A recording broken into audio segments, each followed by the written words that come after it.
Assalamualaikum warahmatullahi wabarakatuh. Kami dari kelompok 3 ingin mempresentasikan hasil studi kelayakan bisnis dengan judul Perancangan Bisnis Nasi Ayam Bakar pada PT Happy Food. Adapun anggota kelompok kami yaitu saya sendiri, Mulyani Indasari, dan teman saya Claudia Marina Herlina. Berikut daftar isi. Yang pertama itu ada pengetahuan, yang kedua ada aspek riset pasar dan riset produk, yang ketiga ada profil perusahaan, yang keempat ada aspek hukum dan legalitas usaha, yang kelima aspek pasar dan aspek pemasaran, keenam peramalan atau forecasting, yang ketujuh aspek teknis dan teknologi, yang kedelapan aspek sumber daya manusia, kesembilan aspek keuangan, yang kesepuluh aspek lingkungan industri, kesebelas aspek kriteria industri, dan yang kedua belas penutup. Mana pendahuluan? Latar belakang, yang studi kelayakan juga sering disebut dengan feasibility study, yang merupakan bahan pertimbangan dalam mengambil suatu keputusan apakah menerima suatu gagasan usaha atau proyek yang direncanakan atau menolaknya. Pengertian layak dalam penilaian sebagai studi kelayakan ini maksudnya itu untuk kemungkinan dari gagasan usaha proyek yang dilaksanakan ini memberikan manfaat atau benefit baik dalam arti finansial maupun dalam arti sosial benefit. Oleh karena itu, di latar belakangi hal tersebut, kami berinisiatif untuk mendirikan suatu perusahaan bernama PT Happy Food yang bergerak di bidang makanan dan kemudian membuat suatu menu makanan yakni nasi ayam bakar. Lalu berdasarkan survei yang diperoleh melalui organisasi didapatkan bahwa di antara 3 pilihan kategori makanan yaitu makanan berat, makanan ringan, dan dessert, yang paling dinikmati oleh sebagian besar responden yakni kategori makanan berat dengan menu nasi ayam bakar, di mana memperoleh presentasi mencapai 58,9%. Alasan ini yang melatar belakangi sebagian orang memilih kategori makanan berat yaitu karena memiliki cita rasa yang khas Indonesia dan memiliki cita rasa yang enak, serta dapat dinikmati oleh semua kalangan. Kemudian ada perkembangan industri atau bisnis.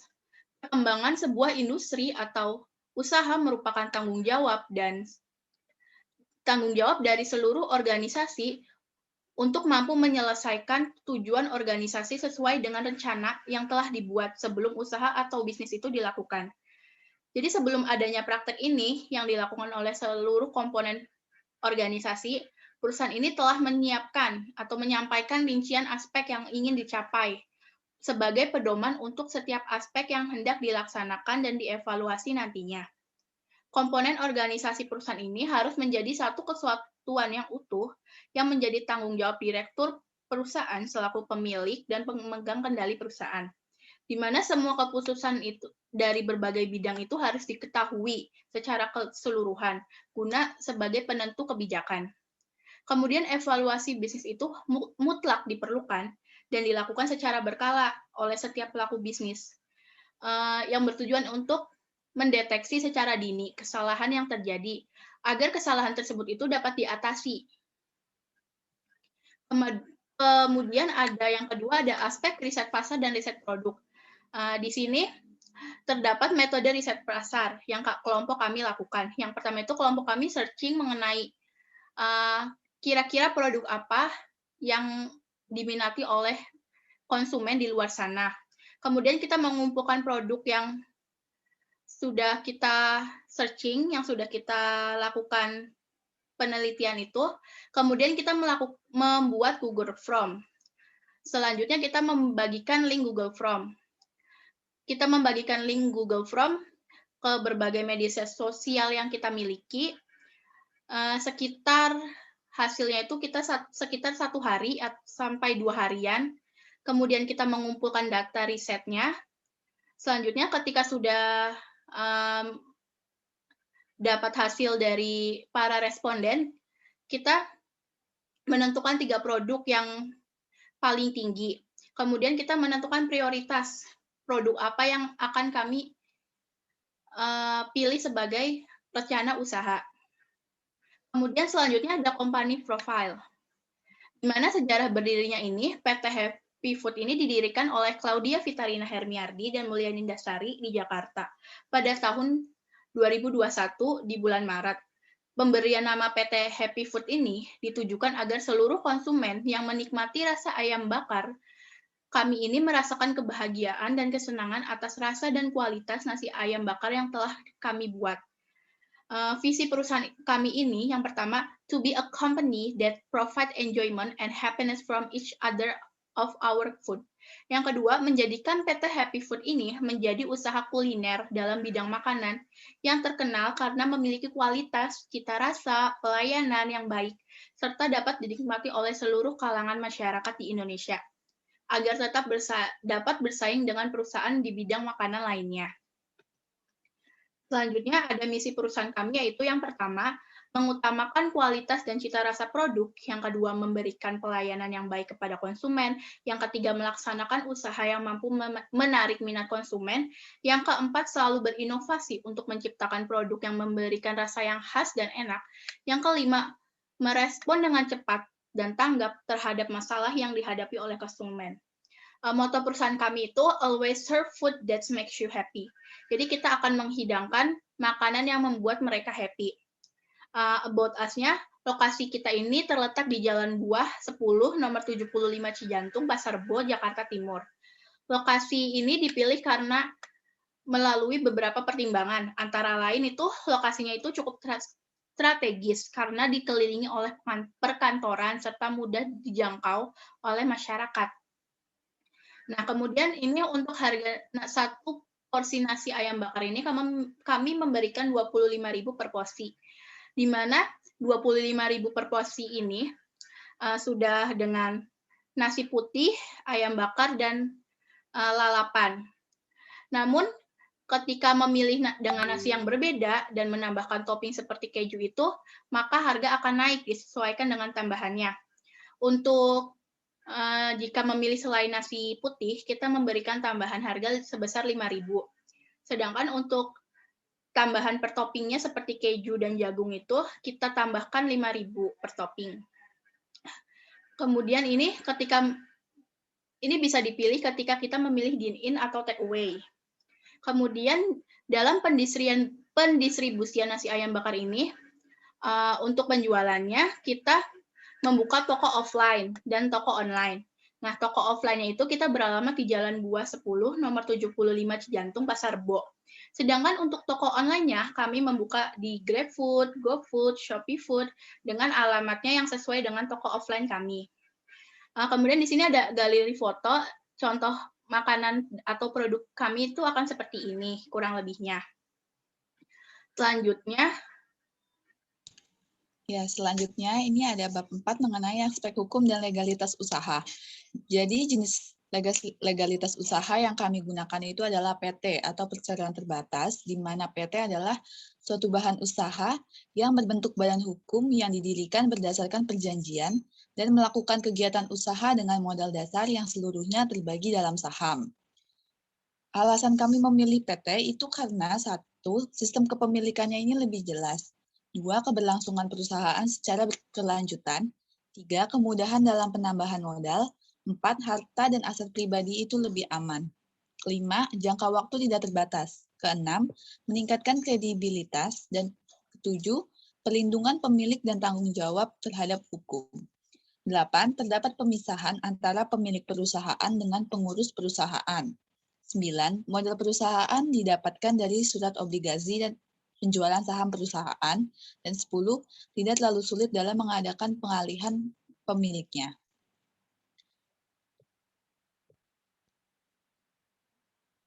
Selanjutnya, di bab 5.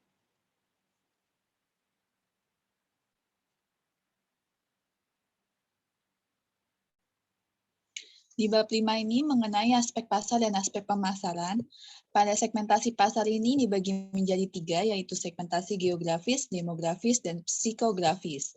Untuk geografisnya, usaha nasi ayam bakar ini didirikan di Provinsi DKI Jakarta, yang menjadikan lokasi konsumen atau daerah penjualan nasi ayam bakar ini terdapat di kota, dengan alasan yaitu tempatnya strategis dan juga selalu dikunjungi oleh banyak orang.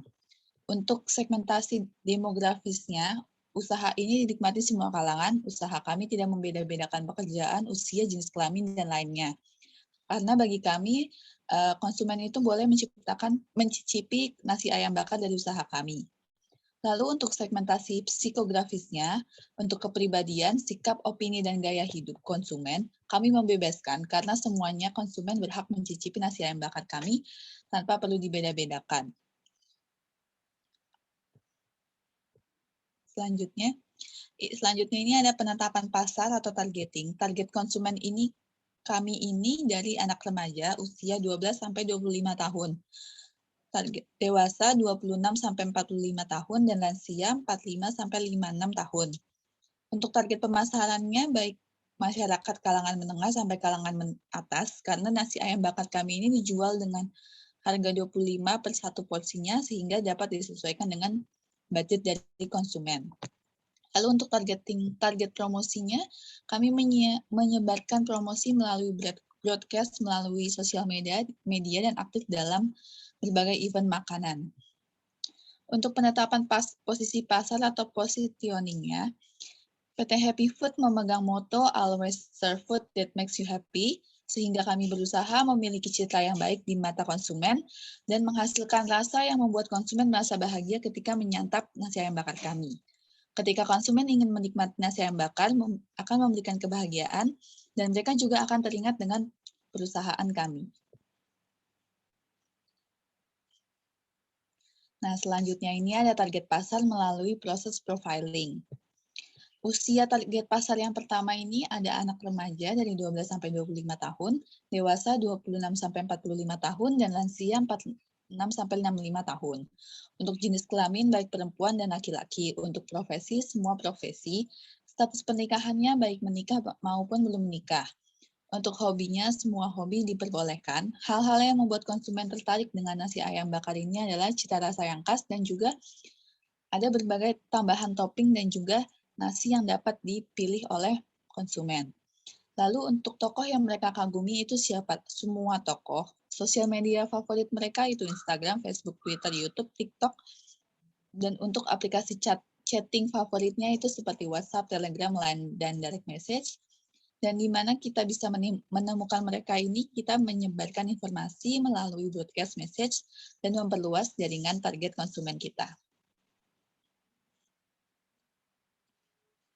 Nah, selanjutnya ini ada desain kemasan produk. Untuk packaging-nya kami memiliki dua. Yang pertama, ini di paling kiri ini ada packaging untuk ketika kita menyantap makanan di toko atau outletnya. Dan yang kedua, di sebelah kanan ini untuk memesan lewat aplikasi atau untuk dibawa pulang. Lalu selanjutnya di bab 6 ini ada perhitungan peramalan atau forecasting. Data peramalan ini didapat dari wawancara kami terhadap usaha nasi ayam bakar Ibu Yanti di Cirebon. Usaha nasi ayam bakar Ibu Yanti di Cirebon ini juga menjual nasi ayam bakar beserta dengan lauk-lauknya. Dan kami mendapatkan data historis dalam 1 tahun periode dari bulan Januari 2020 hingga Desember 2020.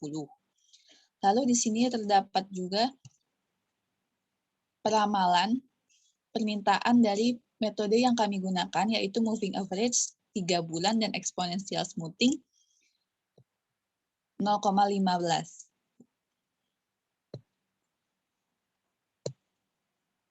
Nah, di sini ada perbedaannya antara metode moving average 3 bulan dan juga metode exponential smoothing 0,15.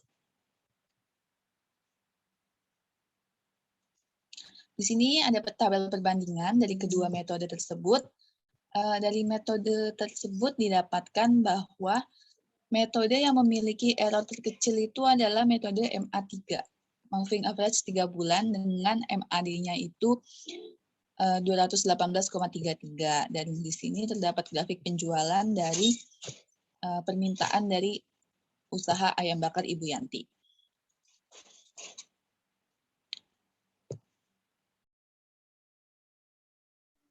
Selanjutnya, di sini ada aspek teknis dan teknologi, di mana di sini ada layout pabrik secara keseluruhan, yakni atau offline store ini kita layout-nya seperti ini kurang lebih.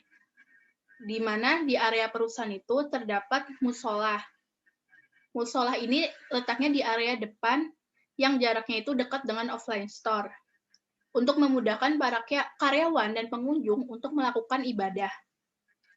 Selanjutnya terdapat kantin. Di sini terdapat 2 kantin, yakni yang terletak di sebelah atau di samping kantin karyawan dan juga di dekat parkiran pengunjung. Kemudian di sini juga ada 2 toilet yang terletak di samping kantin karyawan dan juga di depan parkir pengunjung. Kemudian kita memiliki kantin karyawannya itu di belakang musola. Kemudian kita juga terdapat tempat pembuangan sampah untuk membuang limbah-limbah atau sampah yang sudah tidak terpakai. Kemudian di sini kita membedakan antara parkiran pengunjung dan juga parkiran karyawan. Kemudian di sini juga ada jalur untuk kendaraan masuk dan kendaraan keluar. Selanjutnya di sini ada layout pabrik bagian dalam, yang mana layout pabrik bagian dalam ini untuk bagian produksi atau alur proses produksinya. Yang pertama itu ada pintu masuk atau unloading area. Area ini itu digunakan untuk menerima bahan baku yang dibutuhkan untuk seluruh proses produksi, seperti untuk pembuatan nasi ayam bakar. Kemudian area ini juga akan menerima bahan-bahan kayak berasnya, ayamnya, bumbu-bumbunya yang sudah dibeli. Kemudian kita juga terdapat tempat pembekuan atau freezer untuk membekukan ayam, yang mana tempat ini digunakan untuk menyimpan bahan-bahan baku yang tidak mudah busuk, sehingga disimpan di ruang penyimpanan atau storage. Sedangkan untuk ayam yang baru dibeli itu kita ditempatkan di tempat pembekuan ayam. Selanjutnya kita juga ada tempat pencucian ayam, yang jika ayamnya itu sudah ditaruh di tempat pembekuan, jika akan diproses produksi, kita itu dikeluarkan terlebih dahulu agar suhunya itu stabil. Kemudian itu kita cuci di tempat pencucian ayam. Selanjutnya itu ada tempat pengungkapan ayam, di mana setelah dicuci itu kita diungkap di tempat itu, di tempat pengungkapan ayam. Lalu ada tempat penyiapan bumbu bakar. Sambil menunggu ayamnya itu diungkap, di ruangan itu disiapkan bumbu-bumbu untuk membakar ayam. Bumbu-bumbunya ini terdiri dari kecap, mentega, bawang putih halus. Waktu untuk membutuhkan dan menyiapkan bumbu bakar ini kurang lebih 15 menit. Selanjutnya juga terdapat tempat pemanggangan ayam, yang mana fungsinya ini jika ungkepannya itu sudah selesai, maka ayam sudah bisa dipanggang dengan menggunakan alat pemanggang. Kemudian ayam yang diungkep itu dioles dengan bumbu yang sudah disiapkan. Selanjutnya di sini juga terdapat tempat pembuatan sambal. Selanjutnya ada juga tempat penyiapan salad atau sayuran, kemudian ada tempat pembuatan nasi, selanjutnya juga ada tempat pengemasan atau packaging. Tempat ini tuh digunakan untuk mengemas nasi ayam bakar yang sudah jadi. Pengemasannya itu bisa menggunakan piring untuk dine-in atau makan di tempat, dan lunch box atau box itu untuk di take away. Selanjutnya kita juga terdapat 2 toilet, yang mana ada toilet perempuan dan toilet laki-laki. Kemudian juga kita terdapat pintu keluar atau unloading area.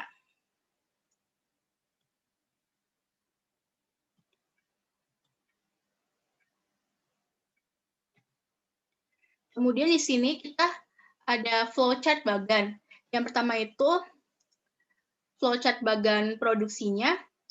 Kita diawali dengan kemudian kita menyiapkan seluruh bahan baku yang dibutuhkan untuk proses produksi. Kemudian kita mencuci semua bahan bakunya. Lalu jika sudah dicuci, kita menyiapkan bumbu ungkep dan lalapan. Selanjutnya kita itu memasak ayam dengan bumbu yang sudah diungkep itu. Kemudian kita membuat sambal ayam bakarnya. Lalu kita memasak beras hingga menjadi nasi. Lalu kita melakukan inspeksi atau pemeriksaan terhadap kematangan ayam, kematangan nasi, dan juga kematangan sambal. Jika sudah sesuai, kita akan masuk ke proses menyiapkan bumbu dan menyiapkan alat memanggang. Namun, jika tidak sesuai, akan dimasak kembali dan kembali ke proses inspeksi. Jika yang sudah sesuai itu, kita lanjutkan ke proses pemanggangan. Di proses pemanggangannya itu, jika kita sudah sesuai atau sudah matang dan tercium aromanya, maka kita bisa ke langkah selanjutnya, yaitu mengangkat ayam bakar yang sudah matang. Namun jika belum matang atau belum tercium aroma bakarannya itu, kita mengoleskan bumbu bakar lagi dan selanjutnya dikipas-kipas dan dicelupkan ke kecap kembali dan kembali ke proses pemanggangan. Yang jika sudah sesuai itu, kita selanjutnya mengangkat ayam bakar yang sudah matang. Lalu lakukan proses pengemasan nasi, ayam bakar, lalapan, dan sambalnya. Kemudian nasi ayam bakar itu sudah dapat dinikmati dan proses produksi ini sudah selesai. Kemudian di sini terdapat juga flowchart gambar. Nah, selanjutnya di sini ada Operation Process Chart atau OPC. Yang mana OPC ini kita bisa dilihat bahwa jumlah kegiatan operasinya ini berjumlah 21 kegiatan dengan waktu 264 menit. Sedangkan inspeksinya ini kita ada 3 kegiatan dengan waktu 9 menit. Jadi untuk jumlah kegiatan itu kita ada 24 jumlah kegiatan dengan waktu 273 menit. Selanjutnya di sini ada aspek sumber daya manusia, yang mana di sini terdapat proyeksi tenaga kerja. Divisi pemasaran, kita memiliki 1 orang manajer dan 1 orang karyawan, yang mana manajer ini memiliki gaji per bulan sebesar 4 juta per bulan, dan karyawannya itu 3 juta per bulan. Untuk divisi produksi, kami memiliki 1 orang manajer dan 3 orang karyawan, yang mana manajer ini memiliki gaji 4 juta per bulan. Dan karyawan ini, 3 orang ini, 1 juta per bulan, sehingga untuk 3 karyawan itu mempunyai gaji 3 juta per bulan. Nah, yang untuk 3 karyawan ini bertugas untuk mencuci ayam, menyiapkan bumbu bakar, sekaligus membuat ayam bakar. Kemudian 1 orangnya lagi itu kita untuk membuat nasi, menyiapkan lalapan sayur, dan 1 orangnya itu kita membuat sambal sekaligus melakukan packaging atau pengemasan. Kemudian di sini ada divisi administrasi dan keuangan, yang mana kita memiliki 1 orang manajer dan 1 orang karyawan, dengan gaji manajer sebanyak 4 juta per bulan, dengan karyawan itu 3 juta per bulan.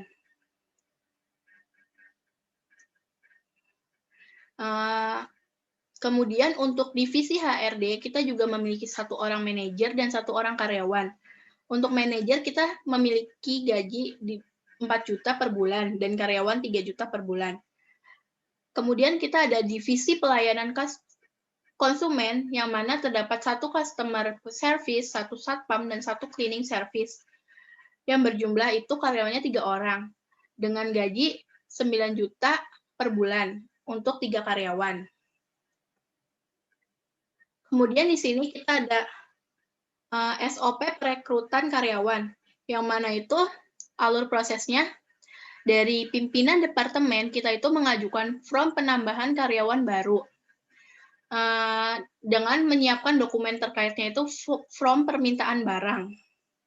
Selanjutnya, jika disetujui, maka pihak HRD akan mencari calon karyawan. Namun jika tidak setuju, akan sampai situ prosesnya. Tidak ada penambahan karyawan.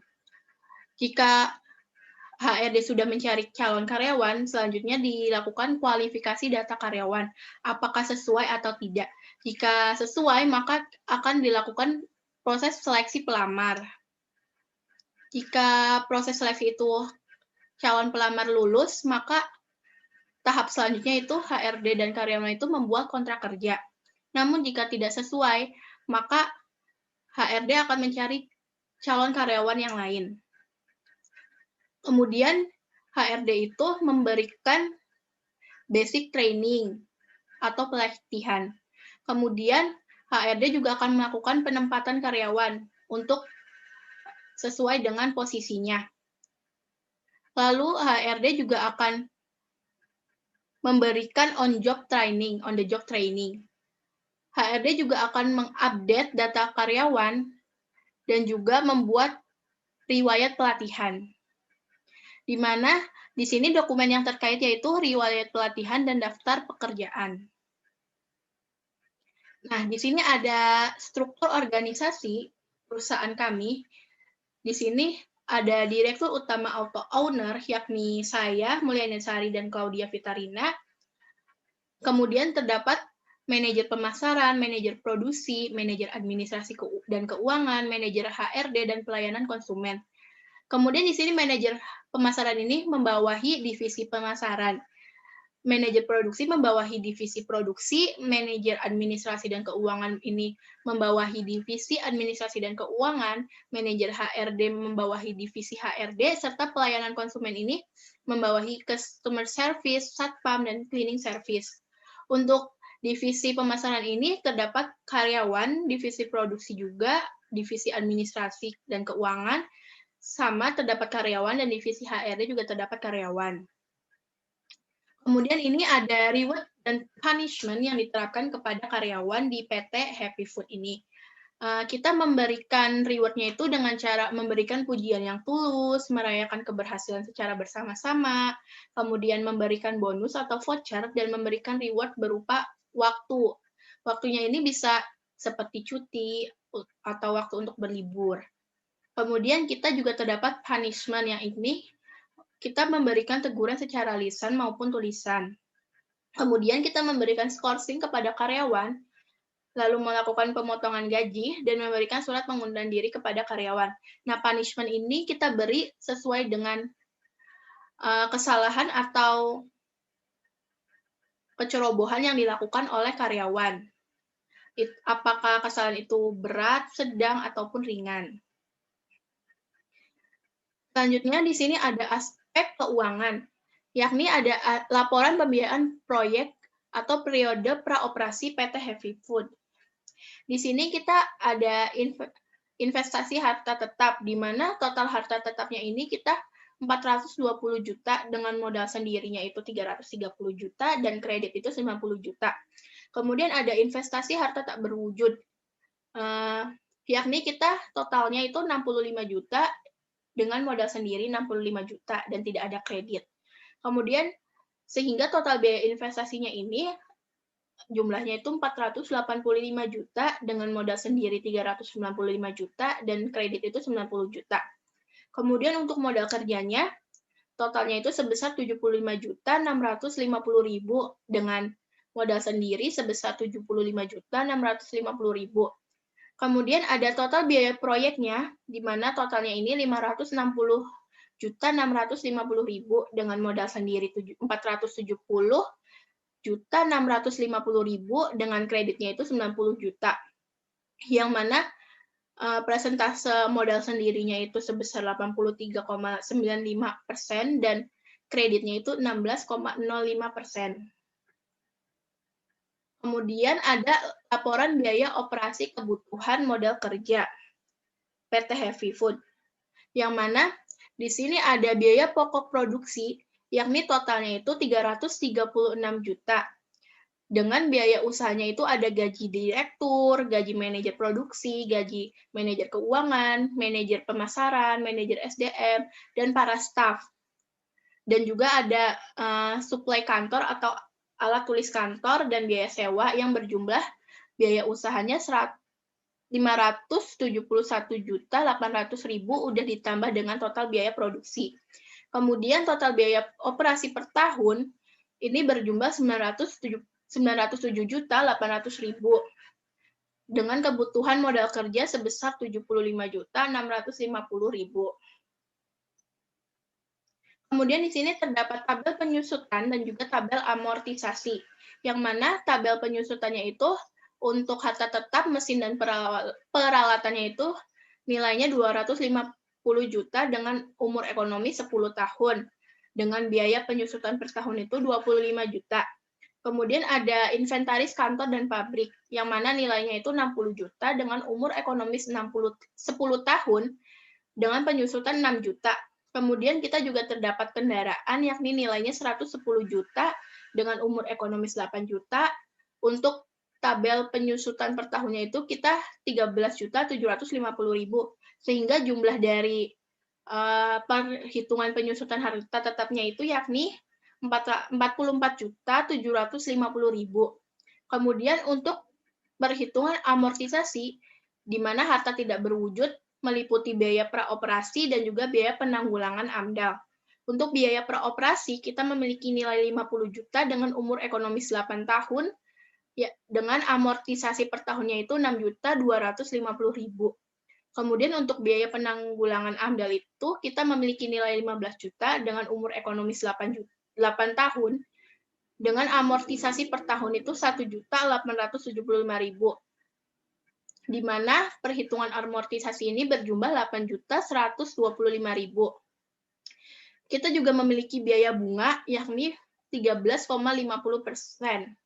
Dengan nilai pinjamannya itu kita 90 juta, dan biaya bunganya itu 12.150.000. Kemudian di sini juga terdapat laporan proyeksi kas PT Happy Food, di mana total arus kas masuk ini terdiri dari saldo kas awal, hasil penjualan, modal sendiri, kredit investasi, dan kredit modal kerja. Di mana total arus kas masuk pada periode praoperasi ini sebesar 560.650.000 dengan masing-masing tahun mulai dari tahun 2020 sampai tahun 2024. Dengan rincian sebagai berikut yang ada di slide. Kemudian kita juga memiliki arus kas keluar, di mana terdapat investasi, biaya pokok produksi, biaya usaha, dan juga biaya bunga, serta pajak yang berjumlah 485 juta. Dengan rincian periode operasinya itu dari tahun 2020 sampai 2024 seperti di slide. Kemudian kita juga terdapat kas neto, surplus atau defisit, di mana periode praoperasinya itu ada 75.650.000 dengan periode operasinya untuk masing-masing bisa dilihat di slide. Kemudian untuk ada kewajiban, bank, dan juga saldo. Kemudian di sini juga terdapat laporan proyeksi posisi keuangan PT Happy Food. Bisa dilihat di slide. Bahwa terdapat harta lancar, harta tetap, terus nilai buku harta tetap berwujudnya, nilai buku harta tak berwujud, kemudian ada total harganya juga. Kita juga ada kelompok hutang dan modal. Kemudian ada total hutang lancar, total hutang jangka panjang, total kewajiban, serta modal itu sendiri bisa dilihat seperti di slide. Selanjutnya ini juga ada analisis break-even point PT Happy Food, yang mana untuk biaya tetapnya itu masing-masing tahun mulai dari tahun 2020 hingga tahun 2024 itu berbeda-beda, bisa dilihat seperti di slide. Kemudian itu juga kita terdapat harga jual, di mana pada tahun 2020 sebesar 30.000, 2021 sebesar 30.000, 2022 sebesar 35.000, 2023 sebesar 35.000, dan 2024 sebesar 35.000. Dengan biaya variabelnya itu bisa dilihat untuk masing-masing tahun. Kemudian volume produksinya untuk tahun 2020 sampai 2024 yakni sama sebesar 36.000. Dan juga di sini terdapat biaya BV per unit. Bisa dilihat seperti di slide. Untuk masing-masing tahun, BEP per unit juga bisa dilihat di slide untuk masing-masing tahun mulai dari tahun 2020 hingga tahun 2024. Kemudian kita juga ada BEP di dalam rupiah, bisa dilihat di slide. Kemudian di sini juga terdapat laporan cash flow PT Happy Food, yang mana di sini terdapat keterangan hasil penjualan, biaya pokok produksi, laba kotor, biaya usaha, laba usaha, biaya bunga sebesar 13,5%, terdapat laba sebelum pajak juga, pajak penghasilan 12,5%, laba bersih, kemudian ada nilai penyusutannya, penyusutan bunga, dan juga cash flow itu sendiri. Bisa dilihat untuk periode operasi masing-masing tahun, mulai dari tahun 2020 hingga tahun 2024.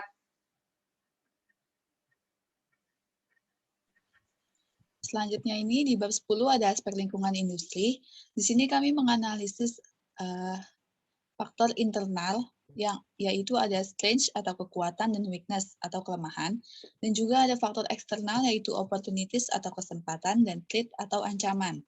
Kami mengidentifikasi ada 6 SWOT yang dilakukan oleh PT Happy Foods ini. Salah satunya untuk strength-nya itu menciptakan keberagaman rasa ayam bakar. Kualitas cita rasanya tidak berubah. Lokasi perusahaannya strategis, mempunyai segmentasi pasar yang tetap dan terus meningkat, harga produknya stabil dan berusaha bersaing dengan usaha yang sejenis dan juga memiliki market share yang luas.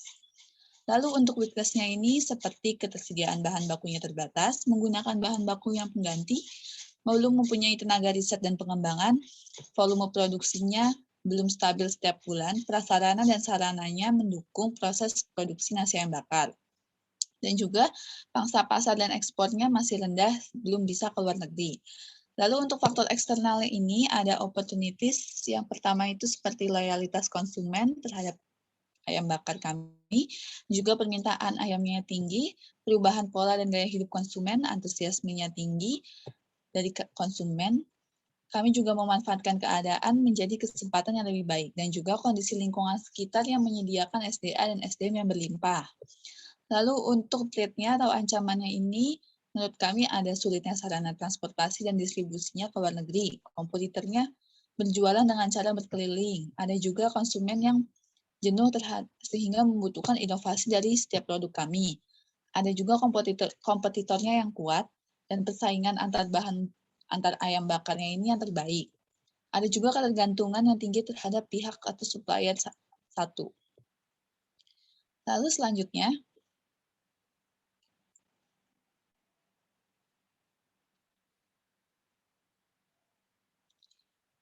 nah, di sini kami mengidentifikasi strategi apa yang sebaiknya kami lakukan untuk SWOT yang sudah kami lakukan analisis tadi. Untuk strategi ini kami ada 4, ada strategi WO atau stabilitas, strategi SO atau agresif, strategi WT atau defensif, dan strategi ST atau diversifikasi. Untuk WO atau stabilitas ini contohnya melakukan kerjasama dengan mitra usaha menengah dan kecil, memperbanyak jumlah produksi, memanfaatkan peluang menjadi kesempatan untuk melakukan upgrading atau pengembangan, mengatasi kelangkaan sumber daya yang dibutuhkan, meningkatkan kemampuan SDM, dan juga melakukan kerjasama dengan perusahaan sejenis. Untuk strategi SO atau agresifnya ini, kami melakukan pengembangan produk baru, membuat program loyalitas pelanggan seperti kartu member ataupun diskon, memperdayakan SDM yang ada sehingga lebih berkualitas dan juga profesional. Lalu kami menggunakan teknologi yang lebih modern agar menghasilkan produk yang berkualitas dan berdaya saing tinggi.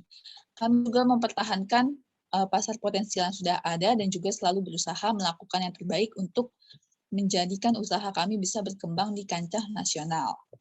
Lalu untuk strategi WT atau defensifnya ini seperti menjaga stabilitas ketersediaan produk, meminimalkan kerusakan produk, mengatasi kelangkaan sumber daya alam, membangun infrastruktur dari perusahaan agar meningkatkan keuntungan. Lalu kami melakukan diversifikasi konsentris terhadap produk yang tidak dijual dan tidak layak dijual. Kami juga selalu memunculkan inovasi varian menu baru secara berkala daripada pesaing-pesaing kami. Lalu untuk strategi ST-nya atau diversifikasinya itu kami mempertahankan kualitas produk, meningkatkan kompetensi SDM agar bisa bersaing dan meningkatkan kemampuannya dalam berkomunikasi berbahasa asing ataupun dan teknologi informasi untuk memasuki pasar ekspor. Kami juga menjaga ciri khas kenyamanan tepat dan keunikan cita rasa kami, dan juga kami melakukan perencanaan kegiatan sesuai dengan SOP untuk meminimalisir kecelakaan kerja. Kami juga mempertahankan eksistensi kami di perusahaan di seluruh mata konsumen. Nah, selanjutnya ini ada analisis mengenai dampak lingkungan dari adanya usaha atau bisnis yang telah kami dirikan di masyarakat sekitar. Dampak positifnya itu yang bisa dirasakan oleh masyarakat itu adanya dari usaha ini adalah adanya lowongan pekerjaan, sehingga masyarakat yang berada di daerah kami itu bisa menjadi karyawan di pabrik kami, sehingga pengangguran pun semakin berkurang dan juga bisa mendapatkan atau kualifikasinya. Lalu untuk dampak negatifnya ini salah satunya yaitu pencemaran lingkungan, baik limbah padat, cair maupun gas, seperti misalnya air. Lalu airnya itu kan akan dibuang dari limbahnya. Dan juga salah satu dampak negatifnya itu kami bisa menimbulkan kemacetan karena keluar masuknya kendaraan untuk loading dan unloading bahan baku kami. Nah, selanjutnya ini ada aspek kriteria investasi di bab 11, net present value atau NPV. Yang pertama itu manfaatnya untuk mengukur kemampuan dan peluang sebuah perusahaan dalam mengelola investasinya. Jadi dalam beberapa tahun mendatang. Jadi di sini diketahui bahwa ada P, ada I atau tingkat suku bunga 13,5% dan juga ada T-nya yaitu tahun pertama sampai tahun kelima. NPV ini rumusnya adalah P dibagi buka kurung 1 ditambah I pangkat T. Setelah kami menghitung NPV dari tahun 1, tahun 2, tahun 3, dan tahun 4, tahun 5, kami menemukan bahwa NPV kami itu bernilai 1.119.634.548. Nah, dengan nilai proyeksi NPV kami selama 5 tahun, NPV ini akan memberikan keuntungan kami. Dan dengan demikian, pelaksanaan usaha kami ini bisa dipertimbangkan karena menghasilkan NPV yang lebih dari 0. Lalu selanjutnya ini ada internal rate of return atau IRR. IRR ini rumusnya, IRR itu adalah berapa tingkat bunga yang bisa kita dapatkan untuk menjawab, untuk bisa menghasilkan bahwa IRR itu IO sama dengan PV. Setelah kita menghitung PV ini didapat dari CV dibagi 1 ditambah, kami mengasumsikan R kami itu sebesar 0,268. Lalu dipangkatkan 1, dipangkatkan 2, dipangkatkan 3, pangkat 4, dan pangkat 5. Setelah semuanya dijumlah, kami mendapatkan bahwa PV kami ini 485.030.867, sehingga tingkat investasi kami 485 juta itu sama dengan PV yang telah kami hitung, 485.030.867. Jadi disimpulkan bahwa R yang kami hasilkan itu adalah 0,268 atau 26,8%. Nah, selanjutnya ini ada payback period atau PP. Untuk menghitung payback period ini ada nilai investasinya sebesar 485 juta. Lalu kami mencari kas masuk bersih dari tahun 1 sampai tahun kelima. Dan karena kita menghitung 5 tahun, maka PP maksimumnya adalah 5 tahun. Untuk rumusnya, payback period ini adalah nilai investasi dibagi kas masuk bersih dikali 1 tahun. Setelah kami menghitung payback period dari tahun 1, tahun 2, 3, 4, dan 5, kami mendapatkan bahwa payback period kami ini sebesar 1,65 tahun. Jika PP-nya lebih pendek dari maksimum PP, maka usulan investasi ini dapat diterima karena di sini PP kami sebesar 1,65 tahun, sedangkan maksimum PP-nya sebesar 5 tahun, maka investasi kami ini dapat diterima. Nah, selanjutnya ini ada Profitability Index atau PI. Di sini kami menghitung PI setiap tahunnya dan didapatkan bahwa PI pada PT Happy Foods ini dari tahun ke-1 sampai tahun ke-5 ini di atas 1. Jadi usulan proyek kami ini dikatakan bisa menguntungkan. Lalu di sini ada break even point. Break even point ini jumlah yang diproduksi untuk mencapai titik impas. Dan juga kami mencari total harga untuk mencapai titik impas. Dari BEP ini kami mencari di tahun pertama, tahun 2, 3, dan 4, dan 5. Setelah itu,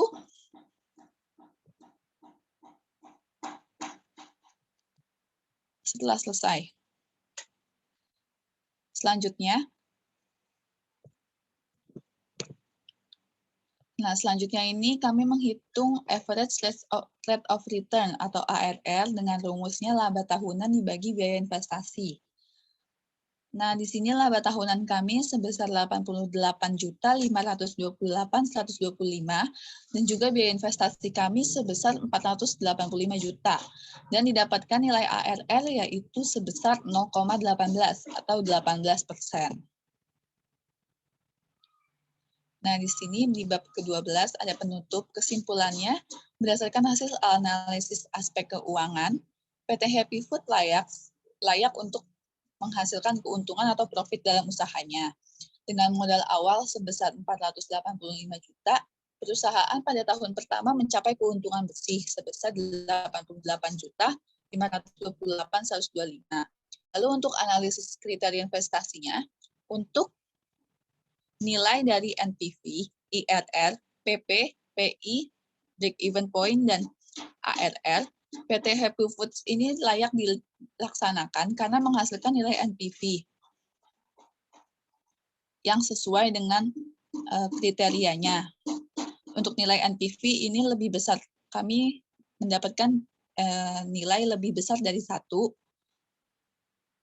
Untuk IRR-nya kami mendapatkan 26,8%, untuk nilai bunganya 13,5%, nilai payback period-nya selama 1,65 tahun. Lebih kecil dari maksimum payback period-nya yaitu 5 tahun. Nah, lalu untuk perhitungan PI-nya lebih besar dari 1, yaitu 1,19, 1,28, 1,46, 1,68, dan 1,81 selama berturut-turut dalam 5 tahun. Dan hasil BEP-nya ini mengalami titik impas pada saat volume produksi sebesar 5.056 unit di tahun pertamanya, dan harga jualnya itu sebesar 30.000 unit pada tahun pertamanya, sehingga ARR ini menghasilkan 18%. Jadi perusahaan PT Happy Foods ini setelah dilakukan analisis terkait dengan studi kelayakan bisnis dari berbagai aspek penilaian sudah dikatakan baik. Dan dapat ditarik kesimpulan bahwa usaha pendirian PT Happy Foods ini layak untuk dijalankan dan dilihat dari seluruh aspek penilaiannya. Selanjutnya, ini ada saran. Bisnis yang ingin berkembang itu memiliki resiko yang gagal. Memiliki resiko gagal jika kelayakannya tidak dikaji dengan baik. Oleh karena itu, studi kelayakan bisnis dilakukan untuk memperkecil resiko kegagalan tersebut. Di dalamnya, studi kelayakan bisnis dan evaluasi bisnis memang diperlukan untuk pengetahuan teknis dan pengalaman, tapi tidak semua menjamin bahwa studi kelayakan dan evaluasi bisnis ini dibuat untuk memberikan gambaran nyata. Kebenarannya, dari studi kelayakan bisnis dan evaluasi bisnis ini sebagian besar justru terletak pada manusia yang menyusunnya, di mana wawasan yang luas itu perlu dimiliki. Dalam menjalankan bisnis atau usahanya, kita perlu memahami terlebih dahulu ilmu mengenai bisnis itu sendiri, agar kelancaran proses bisnisnya ini berjalan lancar dan dapat meningkatkan produktivitas kerja. Perusahaan juga harus lebih giat dalam mempromosikan usahanya dan dalam melakukan kerjasamanya agar memperluas jaringan dan relasi. Perusahaan juga harus percaya dan yakin bahwa usaha ini berjalan dengan baik dan senantiasa kritik dan saran itu dari konsumen maupun dari pihak-pihak lainnya itu selalu ditampung dan selalu diberikan sebagai bahan untuk pembelajaran, dan juga kita tidak mudah putus asa dan memiliki kualitas yang baik. Sekian presentasi dari kelompok 3. Terima kasih.